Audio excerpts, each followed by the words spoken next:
Assalamualaikum warahmatullahi wabarakatuh. Selamat datang di presentasi kami tugas Project Web Programming 2 mengenai software point of sale.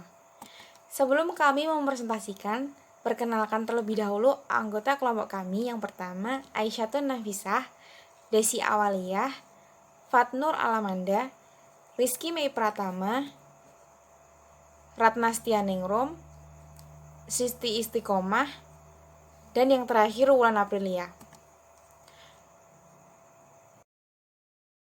Nah, apa sih yang akan kita bahas? Yang pertama, apa sih pengertian dari point of sale software itu?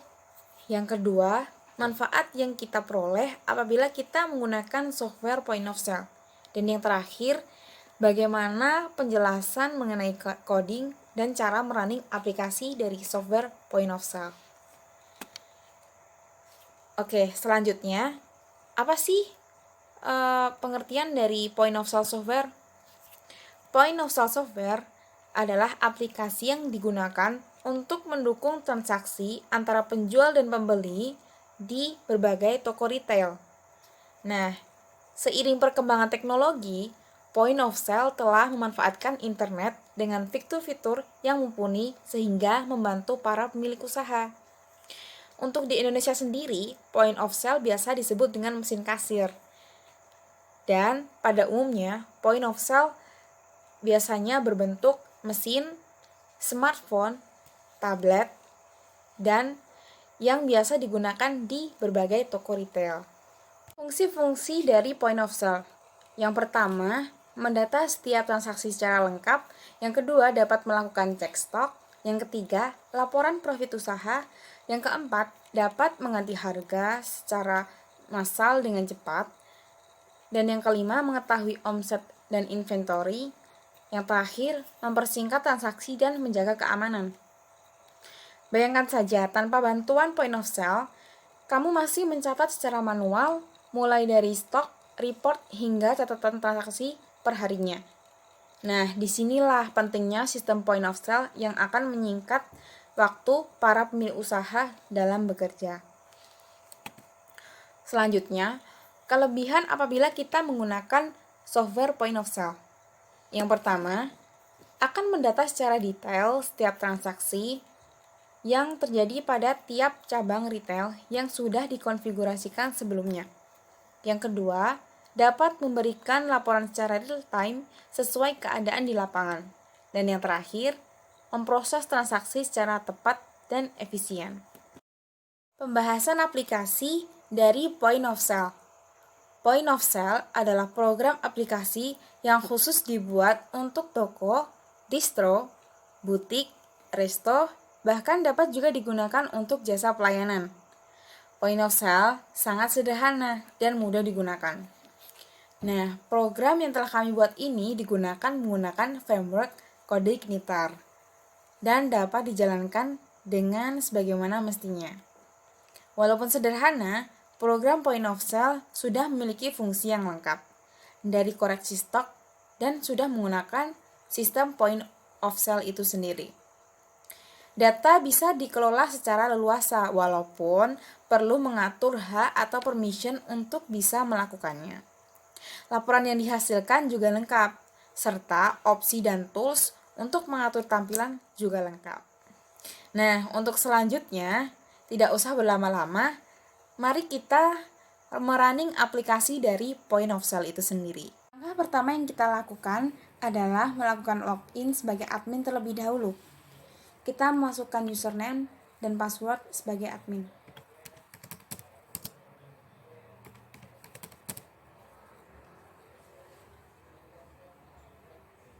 Seperti ini tampilan dari website point of sale. Pada header terdapat menu transaksi, menu return, menu grafik, menu laporan, dan logout. Nah, di sini ada 8 bagian, yaitu mengenai penjualan eceran, penjualan grosir, supplier, kategori, barang, pengguna, laporan, dan pembelian. Kali ini saya akan menjelaskan pada bagian pengguna. Seperti ini tampilan dari bagian pengguna. Nah, kita bisa login sebagai admin atau sebagai kasir. Kemudian, apabila terdapat anggota baru atau penambahan anggota, maka kita klik tambah pengguna. Kita bisa memasukkan nama, username, password, ulangi password, dan level sebagai admin atau kasir. Kemudian kita klik simpan. Lalu, apabila kita mau melakukan edit, kita bisa edit di sini. Kita juga bisa menonaktifkan user yang tidak kita gunakan. Seperti itu. Lalu saya akan menunjukkan bagaimana codingan framework kode igniter. Selain menggunakan framework kode igniter, kita menggunakan framework Bootstrap. Nah, kita di sini menggunakan konsep MVC atau yang biasa disebut dengan model, view, dan controller.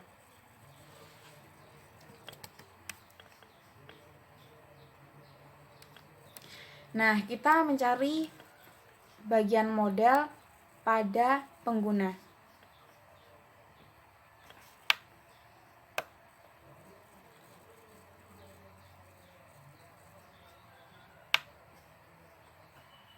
Model di sini berfungsi sebagai mempresentasikan tipe data apa saja sih yang digunakan pada aplikasi ini. Seperti ini model dari bagian pengguna. Kita bisa lihat ada function get pengguna, function simpan pengguna, function update pengguna nopaste, function update pengguna, dan function update status. Kemudian kita lihat view dari pengguna.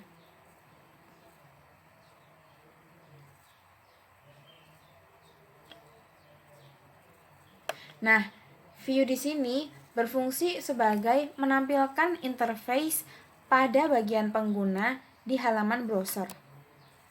Tampilan dari user interface ini dikumpulkan pada satu folder, yaitu application view. Kita bisa lihat di sini bagian pengguna.php.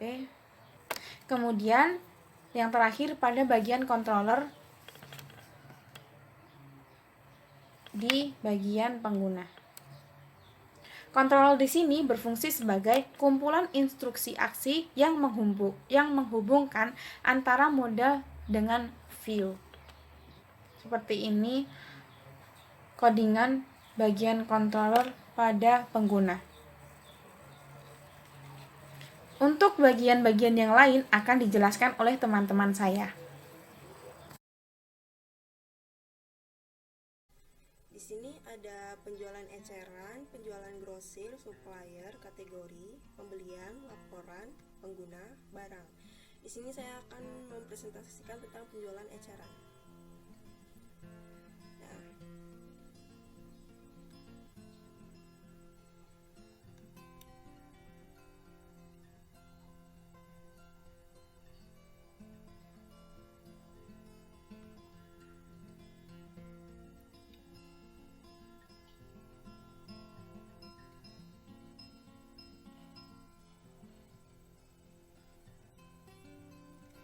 Di sini ada kode barang, nama barang, satuan, harga, diskon,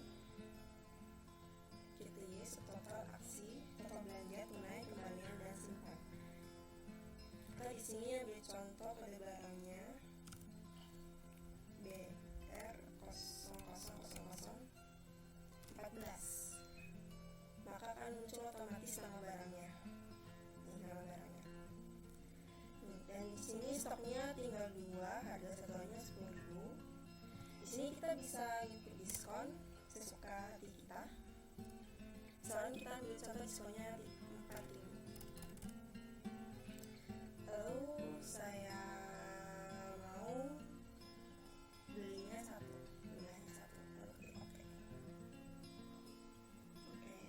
Lalu kita mau beli lagi, misalkan kode barangnya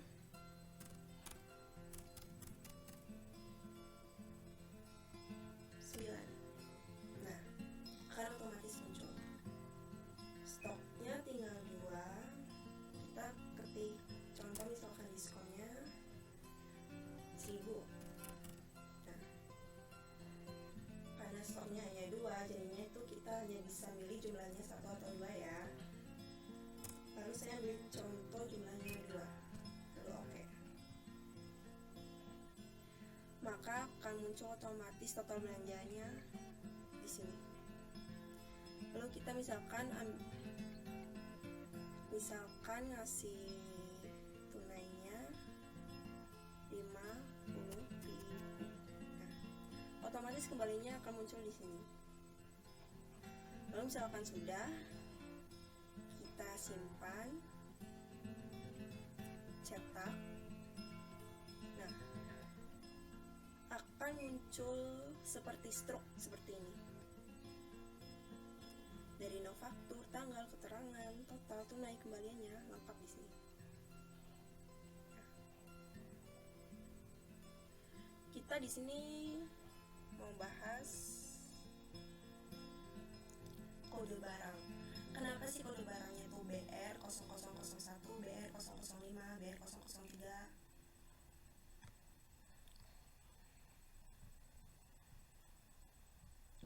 Karena kita emang buat programnya kodenya kayak gini.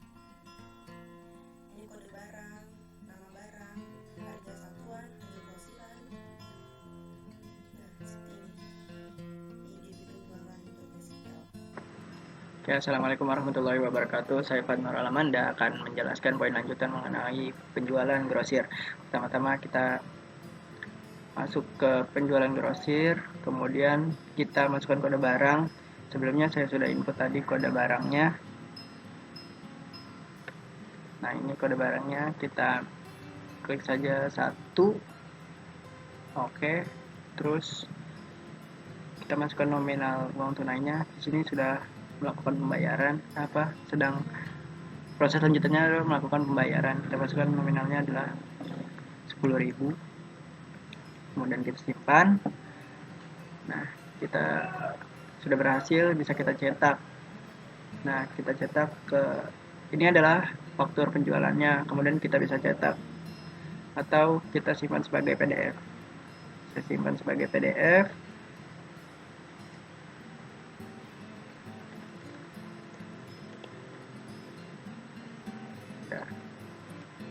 Kita save, sudah di save, kemudian kita bisa kembali dan melakukan transaksi lanjutannya. Oke, sekian dari saya, selanjutnya akan dijelaskan oleh teman saya. Terima kasih. Assalamualaikum warahmatullahi wabarakatuh. Perkenalkan, nama saya Rizky Mei Pratama. Sini saya akan menjelaskan bagian supplier. Ya, berikut adalah tampilan website pada bagian supplier. Di bagian ini terdapat beberapa kolom, yaitu terdapat kolom nomor, nama supplier, alamat, nomor telepon, lalu aksi. Di sini akan menampilkan 10 data supplier.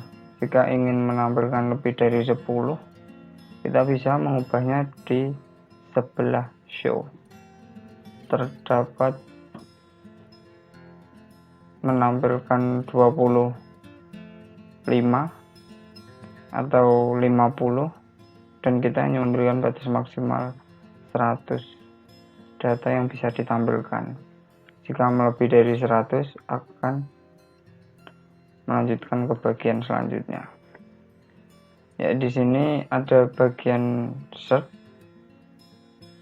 Di search sendiri untuk memudahkan ketika kita mencari nama supplier. Lalu di sini menjelaskan untuk codingannya.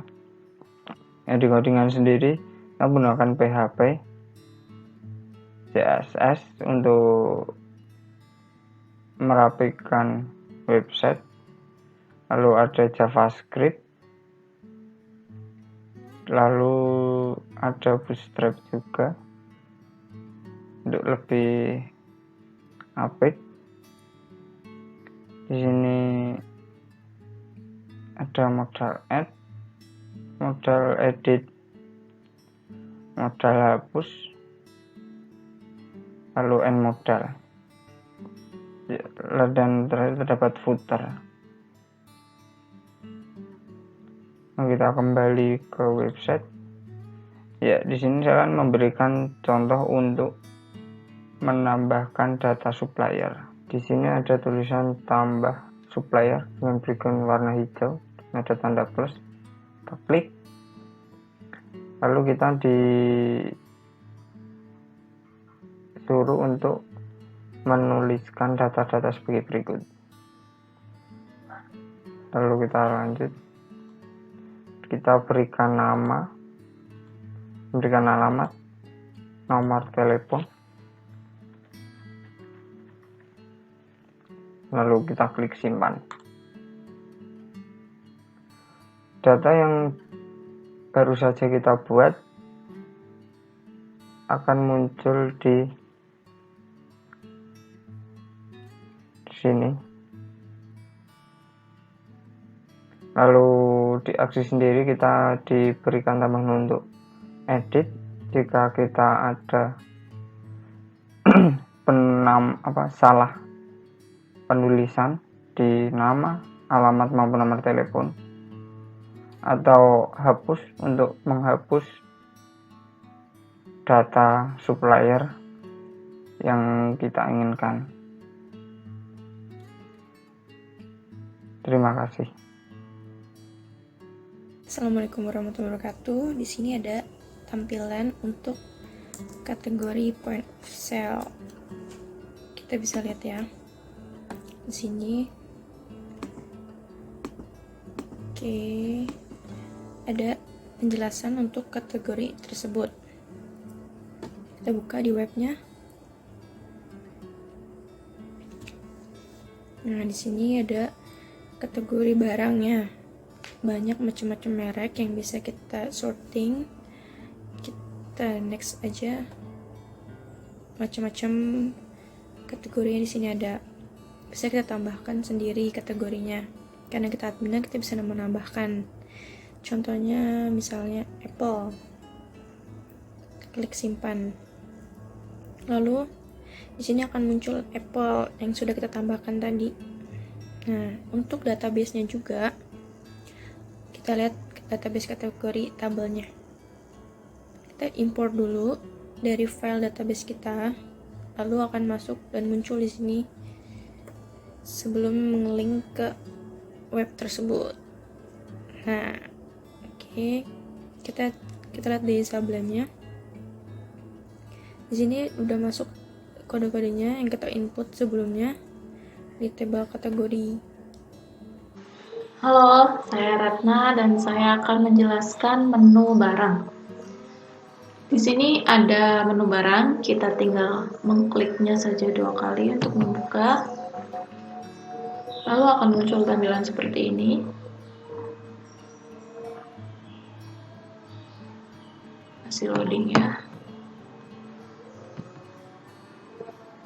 Nah, kita bisa lihat di sini ada nama barang, satuan, harga pokok, harga eceran, harga grosir, stok, minimal stok, kategori dari barang tersebut, dan juga ada aksi. Aksi di sini maksudnya untuk mengedit ataupun menghapus stokan yang sudah ada. Misal kita mau mengedit saklar seri Omi nomor 2, kita edit stokannya menjadi 5.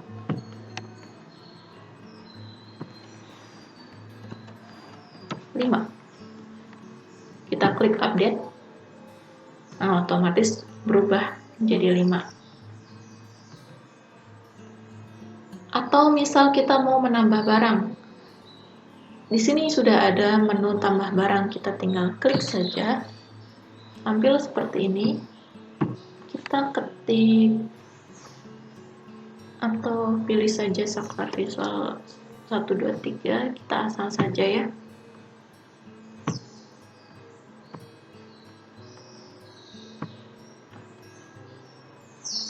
Harga pokoknya misal 5.000, harga ecernya 10.000, harga grosir 8.000. Ini terserah kalian yang mau mengetik atau mengisi berapapun. tergantung barang yang akan dimasukkan. Nah, gimana cara ngeceknya? Kita masuk ke menu search. 1, 2, 3. Nah, sudah ada saklar visual 1, 2, 3. Harganya yang tadi kita masukkan 5.000, 10.000, 8.000, 7, 1, dan juga kategorinya Philips. Tapi gimana cara menghapusnya? Kita tinggal klik hapus, dan otomatis sudah terhapus. Dicek ulang, 1, 2, 3. Nah, sudah tidak ada, berarti sudah terhapus ya.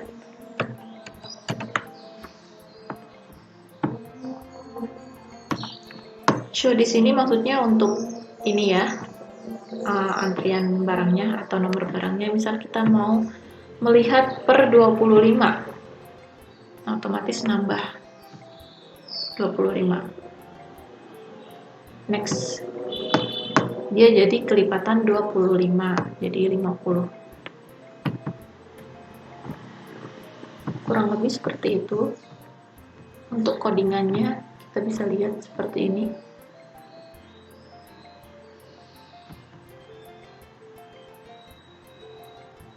Ini untuk kode barang, nama barang, satuan,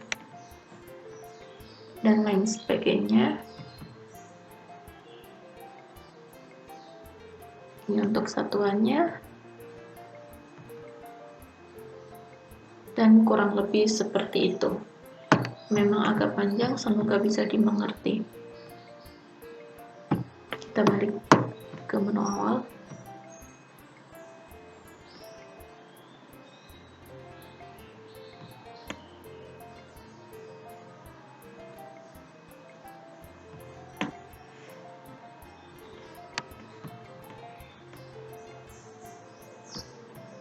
Oke, kurang lebih seperti itu untuk penjelasan bagian barang. Untuk selanjutnya akan dijelaskan oleh rekan kita. Silahkan dan terima kasih. Assalamualaikum warahmatullahi wabarakatuh. Perkenalkan, nama saya Desi Awaliyah. Saya akan membahas mengenai laporan dan pembelian. Yang pertama saya bahas adalah laporan. Seperti yang kita lihat, terdapat 10 data laporan. Yang pertama, laporan data barang. Yang kedua, laporan stok barang. Yang ketiga, laporan penjualan. Yang keempat, laporan penjualan per tanggal. Yang kelima, laporan penjualan per bulan. Yang keenam, laporan penjualan per tahun. Dan terakhir, ketujuh, laporan laba atau rugi. Yang mana nantinya kita akan mencetaknya laporan tersebut. Di sini juga terdapat tampilan search, yang mana untuk memudahkan informasi dalam pencarian data laporan. Beralih ke codingan, tentu kita menggunakan coding meter. Dan tentu tak lupa kita menggunakan PHP dan CSS untuk menyempurnakan tampilan pada website, seperti teksnya, penempatan, dan lain sebagainya. Sini juga kita menambahkan kolom pada modal add, dan juga terdapat footernya di bagian bawah. Lalu kita juga terdapat JavaScript untuk menyempurnakan tampilan codingannya. Seperti itu codingan pada bagian data laporan.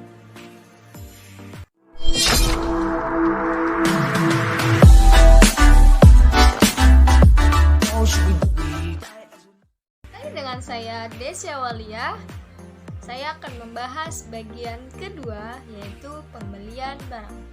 Seperti yang kita lihat, dalam pembelian barang terdapat nomor faktur, supplier, dan tanggalnya. Untuk mengisi supplier, kita mengisi di bagian sebelumnya yang terdapat di bagian menu.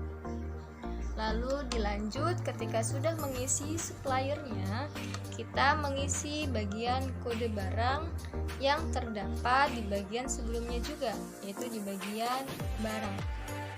Sesuai ya kode barangnya. Ketika sudah menuliskan kode barang, maka akan muncul seperti berikut.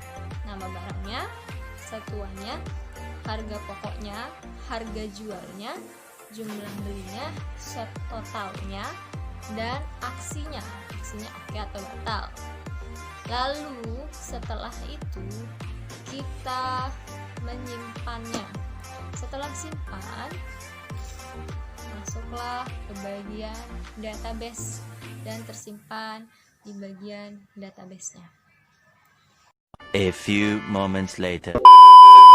Untuk codingannya tak jauh berbeda dengan codingan sebelumnya, yaitu tetap menggunakan coding meter, tetap menggunakan PHP, tetap menggunakan CSS untuk merapikan data atau untuk merapikan tampilan data, dan terdapat footer juga, dan yang terakhir terdapat JavaScript untuk menyempurnakan codingannya. Tak lupa juga kita menggunakan Bootstrap sebagai tampilan pelengkapnya. Sekian dari saya, sekian juga dari teman-teman saya dalam satu kelompok ini. Kami ucapkan terima kasih. Wassalamualaikum warahmatullahi wabarakatuh.